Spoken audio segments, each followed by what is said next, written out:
হিন্দু মানুষ জামাত ইসলামের দলে যোগ দিয়েছি। এই দল কেন করি? এই দলকে আমার ভালো লাগে, তাই এদের ইমান ভক্তি বিশ্বাস অটুট। সারা দেশের মানুষের কাছে আমার দাবি, একবারের জন্য আমরা দিয়ে টেস্ট করতে পারি জামাত ক্ষমতা আসলে আমার বিশ্বাস ওরা কোনো সময় চুরি করবে। বিয়স নতুন একটি গুরুত্বপূর্ণ ভিডিও নিয়ে চলে আসলাম। ভিডিওটি না টেনে সম্মান দেখার অনুরোধ রইল। দেখেন, জনগণ এখন শুধু জামাতকে চাচ্ছে যে জামাতকে আমরা একবার ভোট দিয়ে দেখি। এই জামাত কখনোই দুই নম্বরে করবে না, এমনকি জামাত কখনো চুরি বাটপার করতে পারে না। তাহলে চলুন আমরা সেই ভিডিওটি মনোযোগ দিয়ে দেখে আসি যে দর্শক তারা কি বলেন।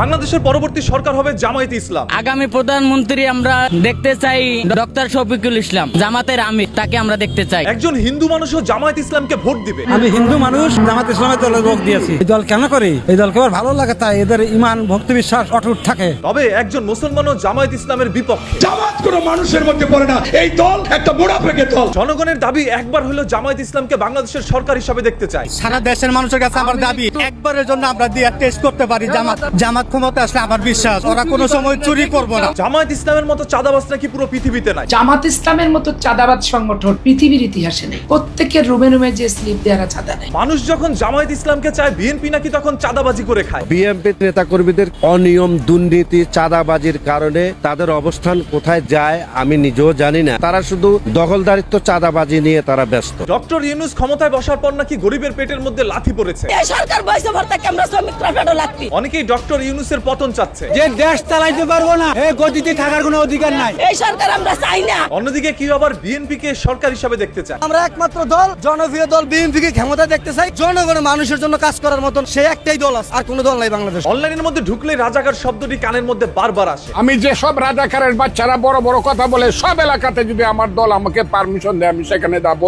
দেখবো এই আলবদর রাজাকারের বাচ্চারা কি করে পাস করে আসে। অনেকেই এই রাজাকার শব্দটি মেনে নিতে পারে না। কত বড় দুঃসাহস এই ফজলুর রহমানের! আপনাকে কে অধিকার দিয়েছে বাংলাদেশের দেশপ্রেমিক নাগরিকদেরকে রাজাকার সার্টিফিকেট দেয়ার? আপনার বরঞ্চ এই দেশের নাগরিকত্ব বাতিল করে পার্শ্ববর্তী দেশে গিয়ে আপনার ওঠা উচিত। পীর সাহেব চরমোনাই নাকি বড় একজন চাঁদাবাজ। লাভে আছে লসে নাই, পীর সাহেব চর্ম নাই। মানুষের পকেটের টাকা হাতিয়ে নেওয়া, তাদের কোনো ঈমান আমার নাই। যখন দেশের মধ্যে রাজনৈতিক দলগুলো একে অপরের বিরুদ্ধে কাদা ছোড়াছুড়ি করছিল, তখনই শেখ হাসিনা আবার প্রয়োজন, তবে বাঙালিই তারে আনবে, একটু সময় লাগবে। শেখ হাসিনা থাকতে সবাই ভালো ছিল। এনসিপি নাকি নির্বাচন চায় না, শুধু বিএনপি নির্বাচন চাচ্ছে। এনসিপি নির্বাচন চাইতেছে না, নির্বাচন ওপেন চাচ্ছে বিএনপি। বাংলাদেশের সকল ইসলামিক দলগুলো একত্রে হয়েছে। আমাদের বাংলাদেশে যে সমস্ত ইসলামী দলগুলো আছে, আমরা তাদের সাথে একমত হয়ে আগামী নির্বাচনের কর্মসূচিগুলো ইনশাআল্লাহ পালন করব। ইসলামিক দলগুলো যখন একত্রে হচ্ছে, তখন বোঝাই যাচ্ছে জামায়াত ইসলাম যেই কোনো সময় বাংলাদেশের সরকার হিসাবে আসতে পারে। আমরা সব ইসলামের ঐক্য চাই, এর মধ্যে জামাত ইসলাম তো আছে। ঐক্য যদি করতে চাই আমরা, জামাতকে বাদ দিয়ে ঐক্য করা যাবে না। এই লড়াইটা হচ্ছে ধর্মীয় লড়াই, কিন্তু বড় আদর।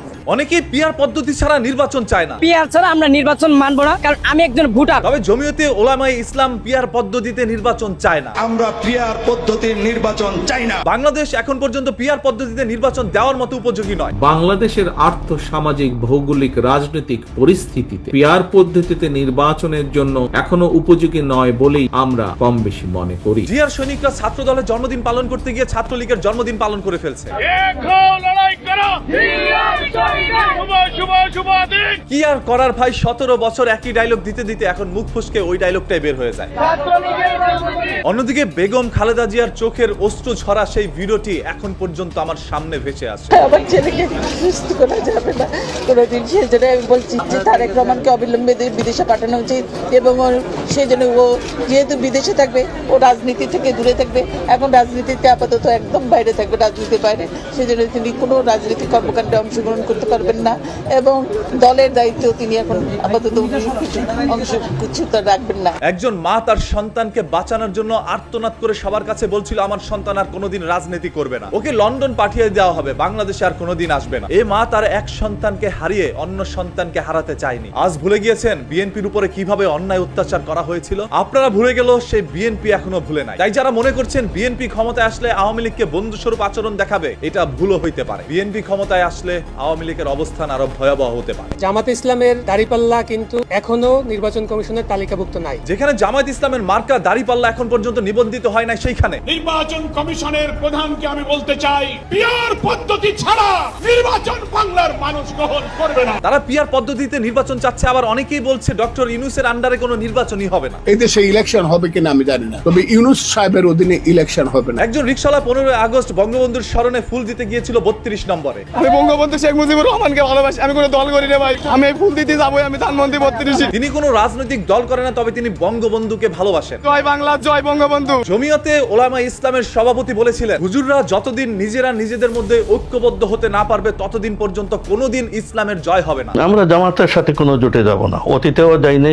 অতীতে আমরা বিএনপির সাথে জোটে গেছি। জামাতের একটা স্বভাব হইল মাদ্রাসা মসজিদ দখলদারি। আসলে বাংলাদেশের রাজনৈতিক দল জনগণ সবাই ঐক্যবদ্ধ হয়ে দেশ থেকে স্বৈরাচার সরকারের পতন ঘটিয়েছিল, কারণ তারা যেন একটু সুখে শান্তিতে বাঁচতে পারে। তবে আজকে আর বাঁচতে পারলো কই? বর্তমান রাজনৈতিক দল একে অপরের বিরুদ্ধে যেভাবে কাদা ছোড়াছড়ি করছে, বাংলাদেশের জনগণের কাছে এগুলো দেখে মনে হচ্ছে স্বৈরাচার সরকার শেখ হাসিনাই ভালো ছিল। এগুলো শুধুমাত্রই আপনাদের কর্মকাণ্ডের জন্যই হচ্ছে। মনে রাখেন, শেখ হাসিনা যদি পুনরায় বাংলাদেশের সরকার হইতে পারে, বিএনপি, এনসিপি, জামায়াত ইসলাম সহ যতগুলো রাজনৈতিক দল এবং আপনারা যারা সাধারণ জনগণ রয়েছেন, যারা 5ই আগস্ট শেখ হাসিনার পতন ঘটিয়েছিলেন, তারা কেউ আর বাংলাদেশের মাটিতে থাকতে পারবেন। এই দেশ আপনাদের জন্য অনেকটা ভয়ঙ্কর হইতে পারে। এনসিপিদের ভুল একটাই, এনসিপি মানে স্টুডেন্টদের ভুল একটাই, ডক্টর ইউনূসের মতো একজন ভুল ব্যক্তিকে পছন্দ করছে না। এই লোকটা এনসিপিকে শেষ করে দিচ্ছে। তাই যাই কিছুই করেন না কেন, একটু চিন্তা ভাবনা করে করেন। আর হ্যাঁ, সত্যের পক্ষে লড়ার জন্য চ্যানেলটাকে এখনই সাবস্ক্রাইব করে রাখেন। পরবর্তীতে বাংলাদেশের সরকার হিসেবে আপনি কাকে দেখতে চান, সেই মূল্যবান মতামতটি এখনই কমেন্ট বক্সের মধ্যে কমেন্ট করে যান। আমরা আওয়ামী লীগের সময় বক্তৃতা শুনেছি,